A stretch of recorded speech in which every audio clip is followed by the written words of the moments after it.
বন্ধুরা আমার, কান লাগা শুনে, আমার নবী, বিশ্ব নবী, মানবতার নবী, দরদের নবী তায়েফের জমিনে যাবেন।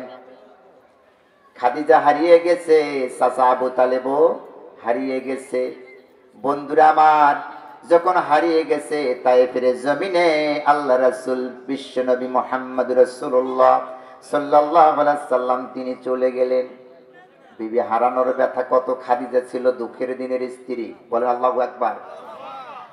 আমার নবী বলেন, খাদিজা, ও খাদিজা, যখন আমি দিনের পর দিন, রাতের পর রাত, যখন আমি দিনের দাওয়াত দিয়ে, কালেমার দাওয়াত দিয়ে যখন ফিরতাম রে খাদিজা, ও খাদিজা, তোমার একবারের বেশি দুইবার ডাক দেওয়া লাগে না।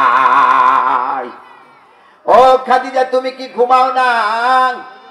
খাদিজা ডাক দিয়া কয়, ইয়া রাসূলুল্লাহ, ইয়া হাবিবাল্লাহ, কেমনে ঘুমাই? ঘুম তো আসে না, কারণ আপনি হলেন রাহমাতাল লিল আলামিন। আপনাকে বাড়ির বাহিরে বের করে দিয়ে আমি খাদিজা ঘুমাইতে পারি না।